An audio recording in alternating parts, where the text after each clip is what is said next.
안녕하십니까. 부동산학개론 한동균입니다.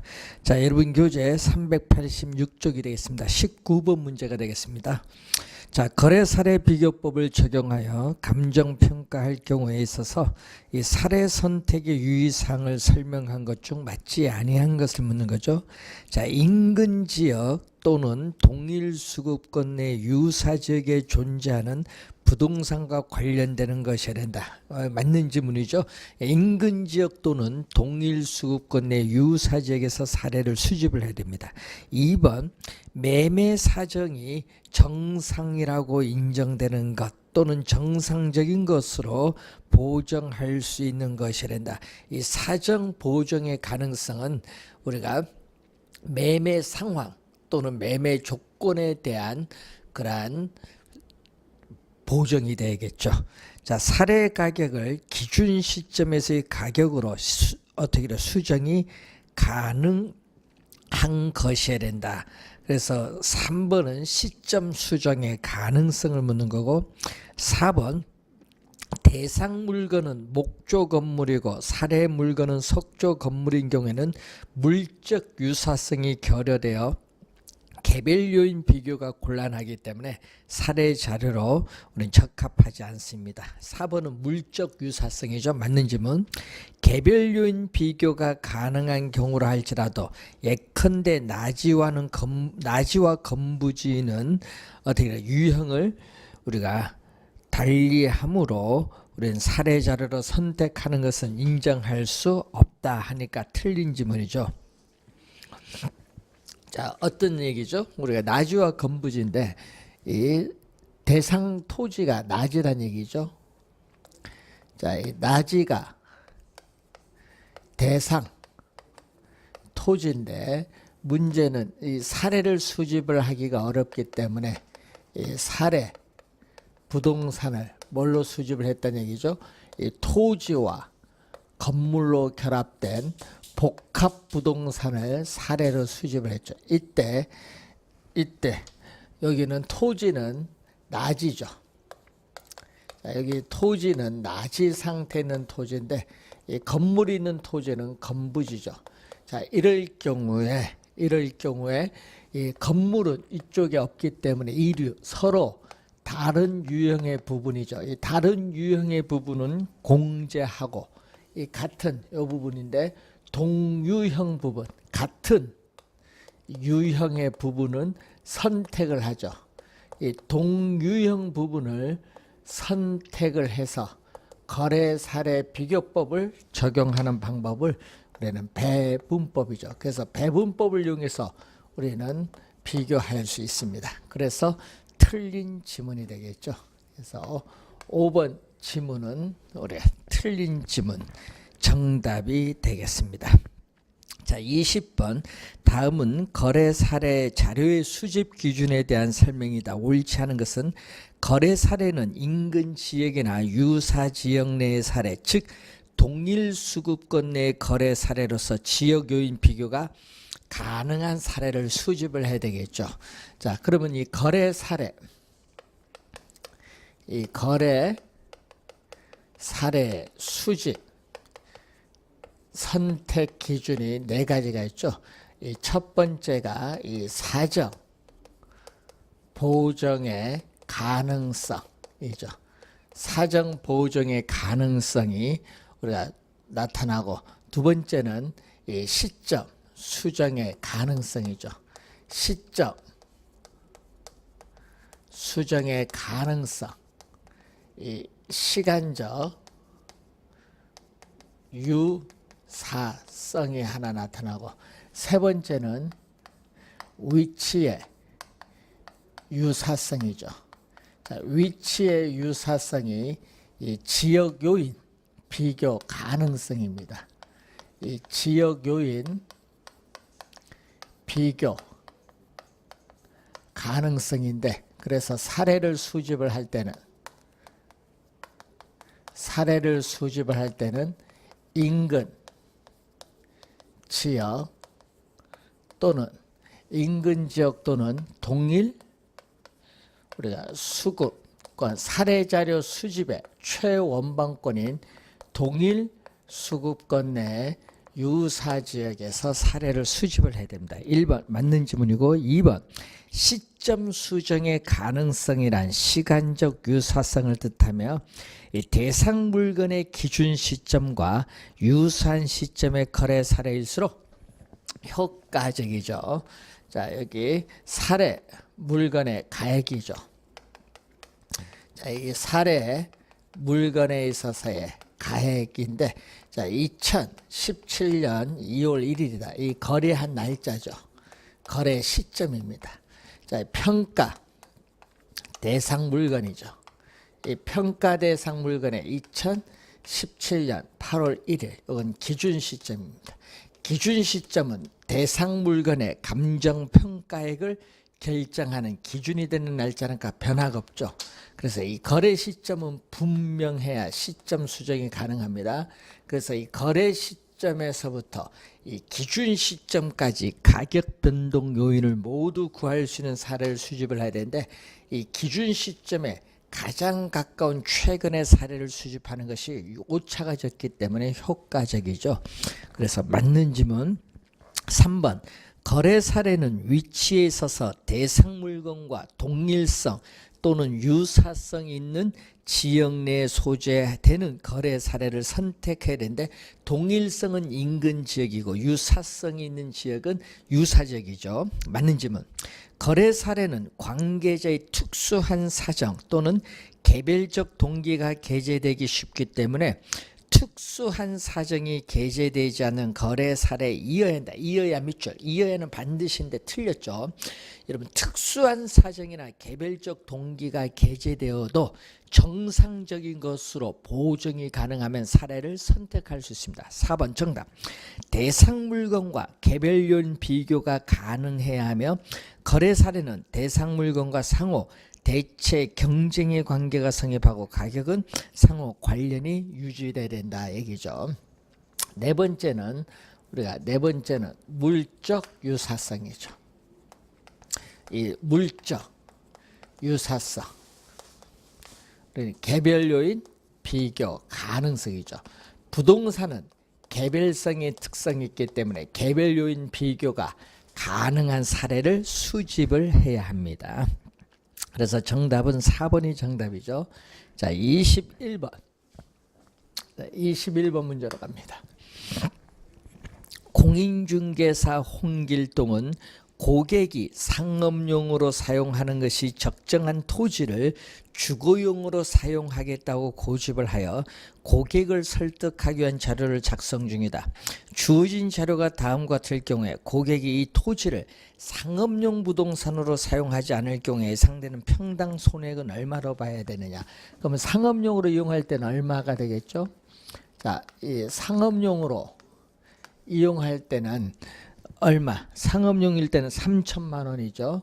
자, 상업용으로 이용할 때는 3천만 원인데, 자, 그 유사 사례 토지의 거래 사례액이 3천만 원인데, 자, 사례 토지 비교 평점이 얼마? 사례 토지, 사례는 분모죠.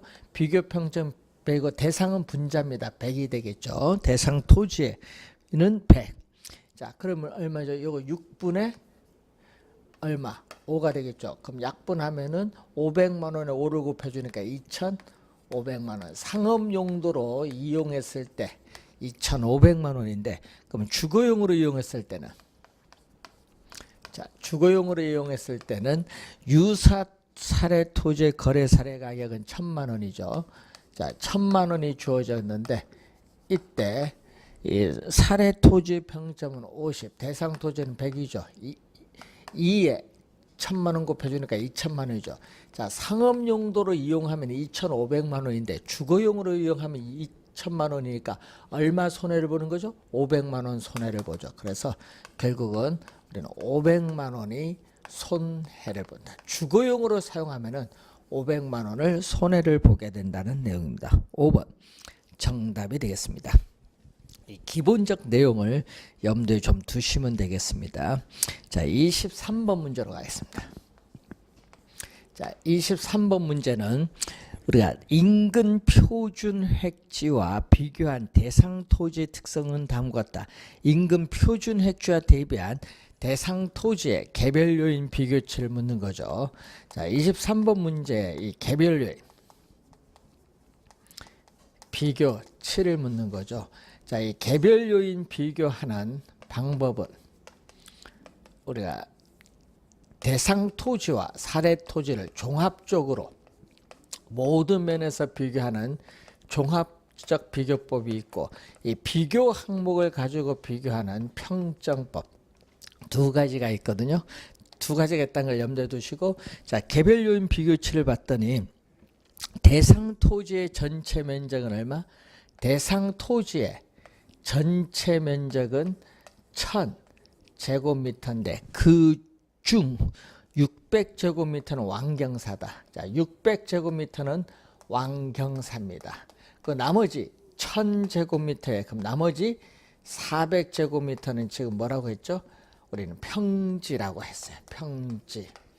예? 자, 이렇게 주어졌는데 문제는 왕경사 부분 인근 표준획지, 인근 표준획지 사례 토지에 비해서 20% 감가다. 이 대상 토지가 20% 감가가 발생한다. 감가일 때는 마이너스입니다. 그리고 우리가 평지 부분은 감가 요인이 없다. 인근 표준 획점에서 감가 요인이 없으니까 100분의 100이죠. 자, 여기 10분의 6은 0.6입니다. 0.6 곱하기 100분의 80, 10분의 8, 0.8 해주니까 여기 0.48이 되겠죠. 자, 여기는 얼마? 10분의 4, 0.4 곱하기 1이니까 0.4죠. 두 개 더해줬더니 0.88이 개별 요인 비교치가 되겠습니다. 2번이 정답이죠. 자, 24번 문제로 한번 가보겠습니다. 24번 다음 자료에 의하여 거래 사례 비교법으로 평가하고자 할 때 비준 가액을 구하라. 자, 비준 가액인데 비준 가액은 우선 거기 우리가 맨 밑에 수식이 나와 있죠. 이 사례 가액부터 구해야 되겠죠. 자, 맨 밑에 그 수식에 봤더니 거래 사례 가격이 얼마냐. 자, 두 번째 거래 사례 가액은 얼마가 나와 있죠? 얼마? 3억 원이 되겠죠. 3억 원. 자, 3억 원이 나와 있습니다. 자, 거래 사례 가격은 3억 원인데, 자, 우선 사정 보정치는 얼마냐? 사례 부동산은 대상 부동산. 자, 대상 부동산은 분자 100인데 대상 부동산보다 사례 부동산은 10% 정도 고가로 이루어졌다. 10% 고가일 때는 뭘로 들어가죠? 플러스. 저가일 때는 마이너스로 갑니다. 고가니까 플러스로 들어가죠. 또 거래 시점 수정인데 거래 시점의 지수를 100으로 봅니다. 거래 시점에서부터 기준 시점까지 몇 프로? 우리가 20% 우리는 가격 상승률이 있었다. 가격이 상승하면 플러스, 하락하면 마이너스입니다. 상승이니까 플러스. 자, 사례 부동산은 인근 지역에서 수집됐다. 자, 여러분이 대상 부동산에 속해 있는 대상 부동산이 우리가 속한 지역을 인근 지역입니다. 자, 이 인근 지역에서 우리가 사례를 수집을 하면은 용도적, 기능적 동질성이 있기 때문에 이 지역 요인 비교 과정이 필요 없어요. 지역 요인 비교 과정이 필요 없다. 그러니까 지역 요인 비교할 필요가 없죠. 그러니까 100분의 100입니다. 자, 그리고 개별 요인인데 대상 부동산의 개별 요인은 사례 부동산보다 전체적인 모든 면에서 대상 부동산의 개별 요인은 5%마다 열세 있다. 열세일 때는 뭐죠? 마이너스. 자, 그래서 요걸 계산을 해주면은 정답은 우리가 4번 지문이 정답이 되겠죠. 자, 요 순서대로 잘 계산을 해보시면 되겠습니다. 이 기본적인 내용을 묻는 내용입니다. 자, 26번 문제로 갑니다. 자, 26번 문제를 보시면은 다음 사례부동산에 있어서의 사정보정치는 얼마인가? 자, 면적이 1000제곱미터인 토지를 1억 원에 구입을 했으나 이는 인근 표준 획지보다 고가로 매입을 한 것으로 확인되어 있다. 고가입니다. 이 표준 획지 시장 가치가 제곱미터당 8만 원으로 조상되었다. 그러면은 이 표준 획지 시장 가치인데 지금 1억 원이죠. 자, 1억 원에 거래가 이루어졌는데 1억 원에 사정 보정치를 곱해주면은 자, 요게 고가로 1억 원에 거래가 됐으니까 사정 보증해주면 표준 획지가 나오겠죠. 얼마? 제곱미터당 8만 원이 나오죠. 제곱미터당 8만 원인데 얼마? 1000제곱미터가 주어졌죠. 이게 인근 표준 획지의 시장 가치 얼마죠? 8천만 원이 나오죠. 8천만 원. 따라서 사정 보존치는 1억 원에 8천만 원이니까 얼마? 0.8이 나오겠죠. 0.8. 그래서 정답은 0.8, 4번이 정답이 되는 그러한 내용이 되겠습니다. 자, 27번 문제로 갑니다. 자, 27번 문제 보시면은 평가 대상 부동산에 속한 지역은 인근 지역, 사례 부동산에 속한 지역은 유사 지역인데 다음과 같은 격차를 보이는 경우 상승식으로 산정 구한 지역 요인 비교치. 단 격차 내역은 사례 부동산에 속한 지역을 100으로 사정할 경우의 비준치다. 자, 그럼 지역 요인 비교치인데, 자, 지역 요인 비교치에서 우리는 분모는 사례로 가거든요. 그러면 사례를 뭘로 본다? 100으로 사정하는데 지금 비교 항목이 5개 나오고 있습니다. 이때 사례 부동산에 속한 지역을 이렇게 100으로 사정을 한다.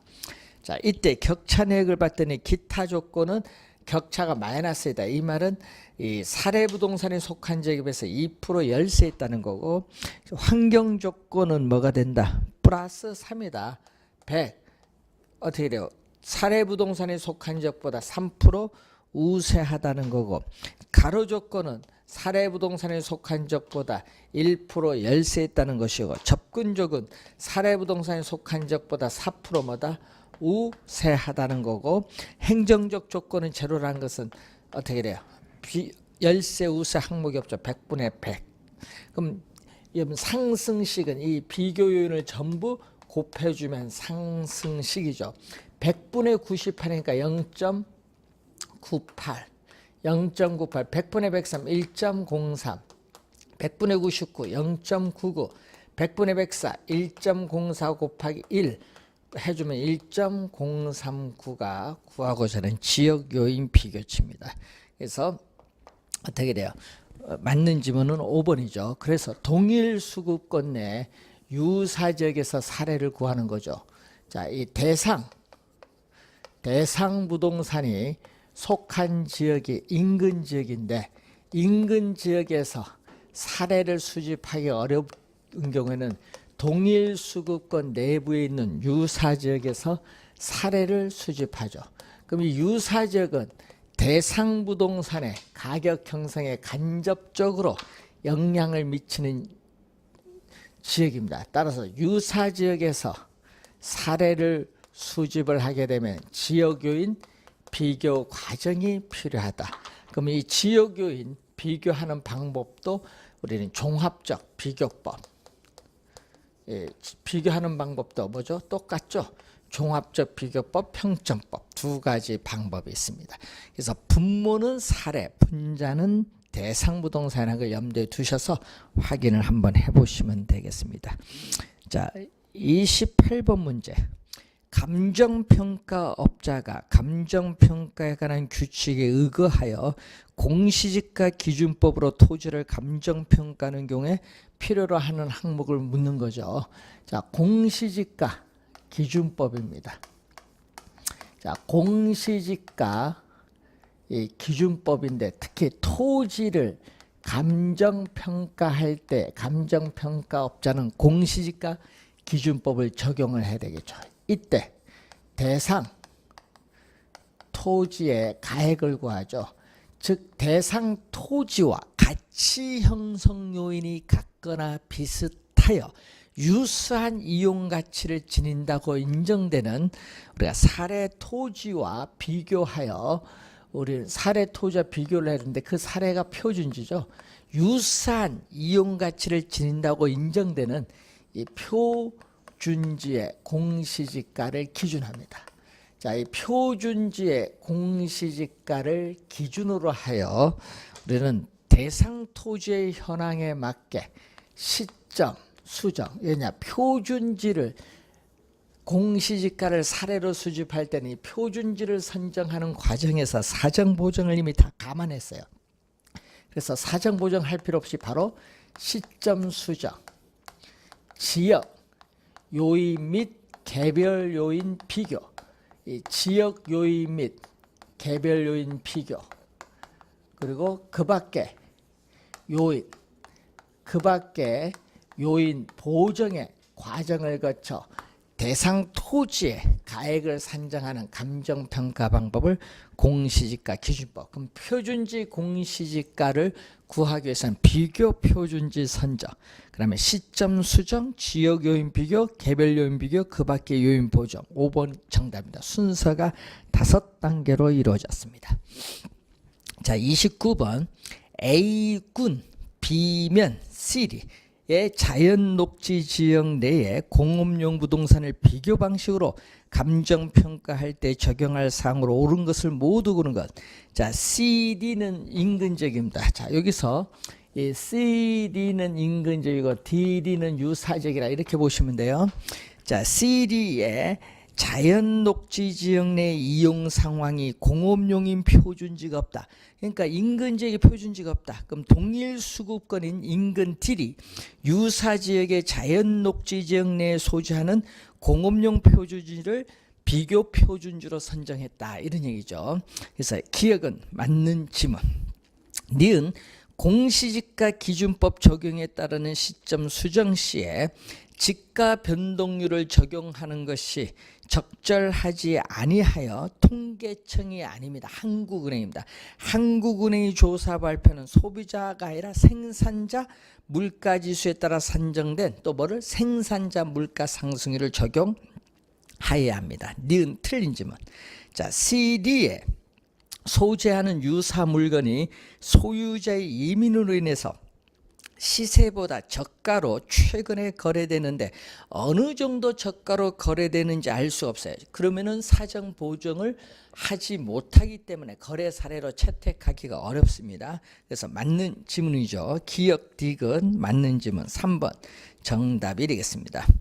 자, 30번 제시된 자료를 활용하여 감정 평가에 관한 규칙에서 정한 공시지가 기준법으로 평가한 토지 평가가 얼마냐. 자, 비교 표준지를 선정하는데 공시지가가 200만 원이 나왔죠.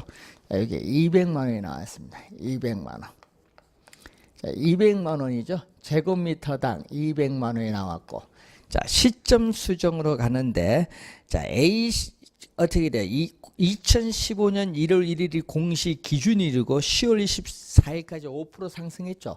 그래서 100분의 공시 기준을 100으로 봤는데 몇 프로 상승했다? 5% 어때? 10월 24일까지 5% 뭐 했다? 상승을 하게 되면 플러스 100분의 105는 1.05죠. 요거는 1.05. 자, 지역 요인 갑니다. 대상 토지가 비교 표준지의 인근 지역에 위치하여 동일. 인근 지역에 위치하여 동일하다는 것은 지역 요인을 비교할 필요가 없죠. 지역 요인을 비교할 필요가 없으니까 100분의 100입니다. 예? 자, 개별 요인 갑니다. 대상 토지가 비교, 대상, 개별 요인 비교한데 대상 토지가 이 비교 표준지를 100으로 보면 비교 표준지에 비해서 몇 프로? 5% 뭐 했다? 열세하다. 열세일 때는 마이너스. 그리고 또 우리가 비교 표준지에 비해서 환경 조건은 20% 우세하다. 우세일 때는 뭐죠? 플러스. 그래서 상승시로 구하는 건 곱하는 거죠. 자, 그 밖에 요인 보정사항이 없으니까 요걸 구하면 되겠죠. 요거 1.05, 0.95, 요거 1.2를 200만 원에 곱해주면은 구하고자 하는 답이 나오겠죠. 정답은 4번이 정답이 되겠습니다. 자, 이런 거래 사례 비교법에 관련된 사항을 잘 정리를 우리가 해 두시면 되겠습니다. 자, 다음은 우리가 수익환원법이죠. 자, 수익성의 원리를 근거로 해서 나타나는 수익환원법인데, 대상 물건으로부터 장래에 산출할 것으로 기대되는 순수익이나 이 미래 현금 흐름을 환원하거나 할인하여 대상 물건의 가액을 산정하는 감정평가 방법을 수익환원법이죠. 그래서 순수익을 환원하면은 대상 물건의 가액, 수익 가액을 구할 수 있죠. 자, 장래에 산출할 것으로 예상되는 순수익이 안정적이면 환원율이 높으면 전체값 수익 가액은 낮다는 거고, 반대로 환원율이 낮으면 수익 가액은 높다는 것을 요거죠. 역관계 있죠. 역관계. 자, 그러면은 이 문제를 하나 풀어보는데 31번 문제가 되겠죠. 자, 갑 빌딩의 연면적은 1000평으로 평간 임대료 수익이 우리가 얼마다? 10만 원이 나왔다. 자, 10만 원. 자, 10만 원이 나왔습니다. 10만 원. 평당 임대료 수익이 10만 원이 나와 있는데 연면적은 얼마? 1000평이다. 1000평. 자, 그러면은 얼마죠? 1000평. 10만 원 공이 5개, 공 3개니까 1억이 되겠죠. 1억. 10만 원에 10만 원 공 5개, 공 3개 해주면은 1억, 공 8개입니다. 1억입니다. 자, 그러면은 가능 총소득은 1억 원이에요. 자, 그런데 거기에 평균 공실률은 몇 프로? 5%로 감안한다. 이게 우리는 가능 총소득인데 공실률은 5%를 감안하죠. 1억 원에 몇 프로? 5%를 평균 공실률이니까 얼마죠? 500만 원. 자, 500만 원이 공실에 따른 충당금을 공제해 주면은 유효 총소득은 9,500만 원이 되겠죠. 유효 총소득에서 영업경비를 뺐는데, 영업경비는 유효 총소득의 몇 프로죠? 45%다. 45%. 0.45를 해줬더니 4,275만 원. 이 4,275만 원이 되겠죠. 자, 요걸 9,500 빼주면 5,225만 원. 자, 순영업소득은 5,225만 원이죠. 자, 그러면은 요걸 여기 대입시켜 주면은 순수익은 5,225만 원인데 환원이율은 10%입니다. 10%니까 0.1. 그럼 분모 분제 10을 곱해 주면 얼마죠? 5억 2,250만 원이죠. 5억 2,250만 원. 그래서 정답은 2번이 정답이 되겠습니다. 자, 이런 기본적인 개념인데, 자, 이런 문제도 또 우리가 자주 출제를 하는 부분이 되겠습니다. 자, 33번 문제로 갑니다. 자, 33번 문제를 보시면은 다음의 자료를 활용하여 대상 부동산의 가치를 수익 방식으로 구하면 시장 임대료가 월 200만 원이죠. 자, 월이 주어졌으니까 연간 임대료 수입을 구하기 위해서는 12개월을 곱해주죠. 그럼 얼마죠? 2,400만 원이 연 임대료, 가능 총소득이 나오죠. 가능 총소득이 2,400만 원인데 공실 및 대손, 손실이 400만 원이 나오죠. 자, 그러면은 요걸 빼줬더니 유효 총소득은 얼마? 2천만 원이고, 이 영업경비는 유효 총소득의 몇 프로? 40%다. 0.4. 그러면 800만 원이죠. 자, 2천만 원에서 800만 원을 뺐더니 순영업소득은 1,200만 원입니다. 자, 그러면은 수익가액을 구하는 건데, 수익가액은 얼마죠? 순영업소득은 1,200만 원인데 환원 이율을 구해야 되겠죠. 자, 환원 이율은 투자한 자본으로부터 미래에 예상되는 수익, 이 자본 수익률에다가 미래에 부동산 사용에 따르는 감가상각분에 대해서 자본을 회수를 하겠죠. 이때 자본 수익률은 평가이론에서는 할인율의 개념이고 미래에 사용되는 감가상각분에 대해서 자본을 회수하는 자본 회수는 감가상각률의 내용이죠. 자, 이 감가상각률의 경제적 잔존 내용윤수 경제적 잔존 내용윤수분의 1인데 지금 경제적 잔존 내용윤수는 25년이죠. 곱하기 퍼센트로 가니까 100을 곱해주니까 몇 프로? 4%입니다. 4%고 자본 수익률은 몇 프로? 여기 8%다. 8%. 4% 더해줬더니 얼마? 12%. 12%는 0.12가 되죠. 분모분제 100을 곱해주니까 12에 12억 원. 12억 원을 12로 나눠주니까 구하고자 하는 수익가액, 부동산 가액은 1억 원. 1번이 정답이 되겠습니다. 34번 다음은 감정평가에서 수익환원법과 관련된 용어를 열거한 것이다. 해당되지 않는 것. 단위비교법은 원가법에서의 재조달 원가를 구하는 방법. 1번 정답이고 부채감당법, 조성법, 물리적 투자계로법은 환원이율, 수익환원법에서 환원이율 구하는 방법이고 연금법, 상환기금법, 직접법, 직선법은 수익환원 방법에 속합니다. 따라서 1번 지문이 정답이죠. 자, 36번 문제로 갑니다. 수익환원법에서 사용되는 환원이율에 대한 설명 중 옳은 것은 자 이렇게 환원이율이 낮으면은 수익가액은 높고 환원이율이 높으면 수익가액은 낮습니다. 그래서 1번 틀린 지문이 되겠죠. 자, 2번 환원이율은 시장접근법으로 구할 수 있다.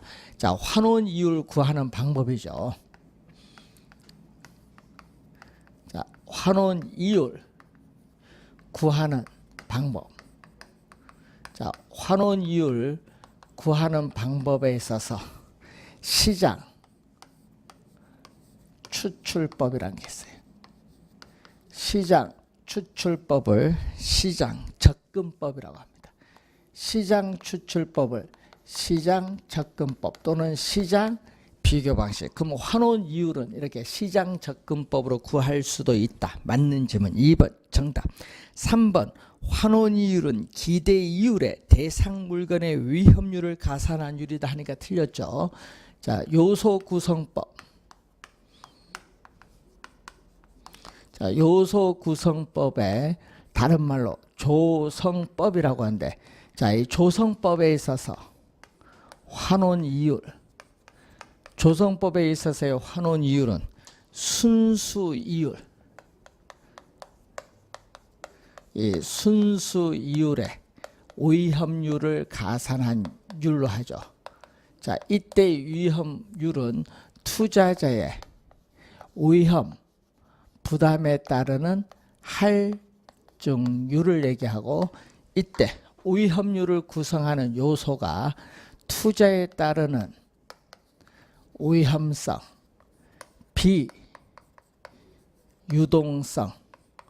비유동성, 관리의 난이성, 자금의 안전성 등이 있죠. 이때 순수 이율은 투자이론에서의 무위험 자산의 수익률인 국채 수익률을 의미하지 무엇을 의미하는 것은 아니다. 적산법에서 우리는 단기적 이율인 기대 이율을 의미하는 건 아니죠. 틀렸고, 환원이율은 할인율과 같은 개념이 아니죠. 환원이율은 이 할인율에 자본 회수를 더한 개념. 틀렸고, 환원이율은 부동산 가격이란 총수익이 아니죠. 자, 이 환원이율은 자, 요 수식에서 환원 이율은 장래에 산출할 것으로 기대되는 순수익을 통해서 부동산 가액을 구하기 위한 이율. 그래서 부동산 가액에다 뭐죠? 총수익이 아니라 순수익입니다. 그래서 5번도 틀렸습니다. 2번 정답. 자, 37번 문제로 갑니다. 다음 보기의 자료를 이용해서 환원율을 바르게 구한 것. 총 투자한 금액 1,000원인 공 3개 붙이면 돼. 2억 원입니다. 총 투자액은 부동산 가액 2억 원이고 연간 가능 소득은 얼마? 자, 연간 가능 소득 얼마가 된다. 자, 여기 보세요. 연간 가능 소득 PGI가 1950만 원이 나왔어요. 1950만 원에서 거기 연간 공실에 따른 손실은 50만 원 나왔고 기타 소득은 100만 원이 나왔어요. 그러면 이것은 얼마? 2천만 원이죠. 자, 그래서 유효 총소득은 2천만 원이 나와 있고 유효 총소득 2천만 원에서 거기 경비는 유효 총소득의 40%. 자, 2천만 원에 40%를 했더니 800만 원입니다. 800만 원을 빼주면은 순 영업소득은 1,200만 원이죠. 자, 그러면은 여기서 부동산 가액은 얼마 나왔어? 지금 총 투자한 금액 2억 원이고 순 영업소득 순수익은 1,200만 원이죠. 곱하기 퍼센트로 가니까 100을 해줬더니 몇 프로죠? 6%가 되겠죠. 6%. 1번 정답이 되겠습니다. 자, 38번 수익환원법에서 사용하는 환원율을 구하는 방법이 아닌가. 1번이 정답인데 분해법은 원가법에서의 감가 수정 방법에 해당하는 내용입니다. 그래서 틀린 지문이고 39번 자본환원율의 결정 방법에 관한 다음 설명 중 거리가 먼 것. 이 조성법은 대상 부동산에 관한 위험을 이렇게 여러 가지 요소로 분해를 하죠. 그래서 각 개별적 위험에 따른 할증률을 더해서 환원 이율을 구하는 방법을 조성법. 그래서 1번은 맞는 지문이죠. 자, 그리고 2번 시장 추출법은 대상 부동산과 유사한 최근의 매매 사례로부터 자본 환원율을 직접 구하는 방법. 맞는 지문이고 물리적 투자결합법은 소득을 창출하는 능력이 이 토지와 건물이 서로 다르고 분리될 수 있다는 가정에 근거해서 구하는 방법을 말하죠. 그래서 이 투자결합법, 이 투자결합법은 이 물리적 투자결합법 그리고 금융적 투자결합법으로 나누죠. 자, 물리적 투자결합법, 이 금융적 투자결합법으로 나눠요.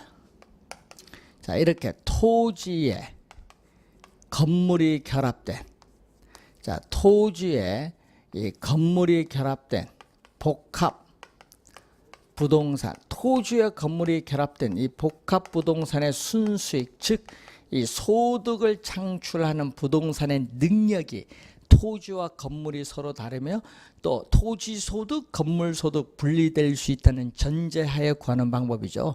그래서 이 토지, 건물 두 개 이상의 물건에 대해서 적용되는 우리가 종합 환원 이율이죠. 종합 환원율은 토지, 건물 분리되니까 따로 하겠죠. 토지, 투자자의 요구 수익률인 토지 우리가 환원 이율에다가 건물 투자자의 요구 수익률인 건물 우리가 환원 이율이 있습니다.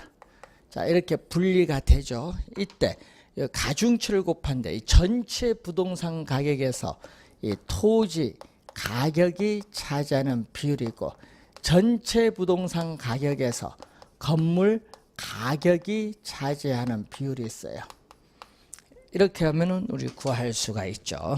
3번 맞고 4번 엘우드법은 매 기간 동안의 현금 수입과 지출, 보유기간 말 부동산 가치 상승분 또는 하락분, 보유기간 동안에 대출금에 대한 원리금 상환함에 따라 기간 말 자기자본이 증가하는 지분 형성분의 세 가지 요소가 자본 환원율에 영향을 미치고 있다. 그래서 금융적 투자결합법을 개량해서 나타난 엘우드법이죠. 엘우드법은 지분 투자자 입장에서 우리는 지분 수익률, 총 자본 수익률이 아니라 지분 수익률을 강조하고 있고 환원이율에 세 가지 요인이 영향을 미치고 있다. 이렇게 보시면 되겠죠. 금융적 투자결합법. 이 금융적 투자결합법은 지분 투자자의 요구 수익률. 자, 지분 투자자의 요구 수익률을 지분 환원율이라고 해요. 예? 그리고 저당 투자자의 요구 수익률을 저당 환원율이라고 하는데, 이 지분 환원율은 자기 자본 환원율, 저당 환원율은 타인 자본 환원율입니다. 그래서 지분 환원율로서 우리는 한 해 소득을 기준하는 지분 배당률을 적용하고, 저당 환원율로서 카즈들이라는 학자는 저당 상수를 적용하죠. 자, 이때 가중치인데 부동산 가격에서 자기 자본이 차지하는 비율, 지분 비율, 부동산 가격에서 타인 자본이 차지하는 비율, 저당 비율은 대부 비율인 LTV를 얘기합니다. 자, 이렇게 해서 구하는 게 금융적 투자결합법인데, 지분 투자자의 요구 수익률과 저당 투자자의 요구 수익률이 서로 다르다는데 착안을 해서 투자 자본을 금융적 측면에서 구분합니다. 5번 동일하다는데 착안이라 서로 다르다는데 착안입니다. 자, 5번 정답이고 40번 토지 환원율은 10%. 자, 이렇게 토지 환원율은 10%다. 자, 그리고 건물 환원율은 15%다. 토지 환원율은 10%, 건물 환원율은 15%인데 토지 건물 가격 구성비는 토지가 몇 프로? 60%. 그러니까 전체 100%에서 60%를 차지하고 건물은 전체 100%에서 몇 프로? 40%를 차지한다. 그러면 여기 100분의 6배니까 6%, 이것도 100분의 6배니까 6% 대주니까 12%가 되겠죠. 종합 환원율은 몇 프로다? 12%. 3번이 정답이 되겠습니다. 자, 41번 다음에 투자에서 금융적 투자결합법엔 종합 환원율을 구한데 자기 자본 환원율 15%. 자, 여기서 자기 자본 환원율 몇 프로? 15%. 자, 여기서 환원율 구하는데 환원율 구할 때 자기 자본 환원율 15%. 자기 자본 환원율 15%고요. 자, 그리고 전체 투자 금액 10억에서 얼마? 5억을 차지했다. 부동산 가격 10억에서 자기 자본은 5억을 차지하고 있다. 얘기죠. 지분 비율. 자, 그리고 제1번 저당. 제1번 저당은 국민은행, 제2번 저당은 우리은행 이렇게 보시면 되겠죠. 자, 1번 저당 환원율 10%. 1번 저당 환원율 10%. 2번 저당 환원율 12%가 주어졌는데 얼마?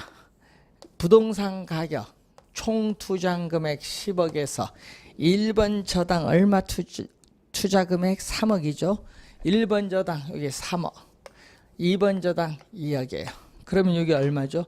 2분의 1이니까 7.5%. 2분의 1이니까 7.5%. 요거는 얼마죠? 3%. 3%. 요거는 2.4%. 하니까 10.5, 12.9% 했더니 12.9%가 정답이죠. 금융적 투자결합법 12.9%. 3번이 정답입니다. 4번 다음과 같은 우리가 조건에서 대상 부동산의 수익가치 상정 시에 적용할 환원율은 요건 부채 감당법에 대한 얘기죠. 자, 부채 감당법은 개텔법이죠. 개텔법. 자, 개텔법.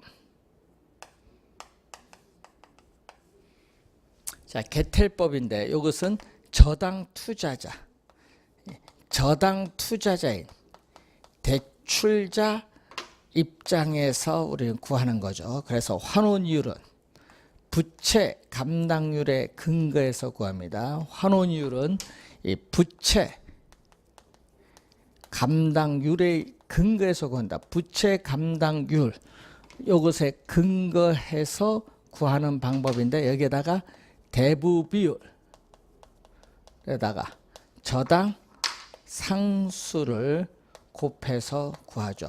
그래서 이 세 가지는 모두 금융기관이 중시하는 요소도 환원 이율을 구하기 때문에 우리는 객관적이고 계산이 간편하다는 장점이 있지만 지나치게 대출자를 보호하고 있다는 비판을 받고 있죠. 순영업소득 3천만 원, 부채 서비스액 1,500이니까 부채 감당률은 얼마? 2가 되겠지. 부채 감당률은 순영업소득을 부채 서비스액으로 나눠준대. 대부 비율은 얼마? 대부 비율은 100%에서 얼마다? 100%에서 40%니까 0.4. 100%에서 40% 그러냐? 전체 100%에서 40%를 차지하니까 0.4고 여기다가 저당 상수, 즉 문제에서 저당 상수는 0.177 0.177 곱해줬더니 0.1416이죠. 곱하기 100을 해줬더니 14.16%가 됐죠. 14.16% 3번이 정답입니다. 자, 관련해서 기본적 내용 잘 알아두시고 올해는 환원 이율 쪽이 좀 중요하다 이렇게 보시면 되겠습니다. 자, 이렇게 해서 우리 수익환원법까지 설명했고요. 우리가 다음 시간에는 이 물건별 평가와 부동산 가격 공시제도에 대해서 살펴보도록 하겠습니다. 수고 많으셨습니다.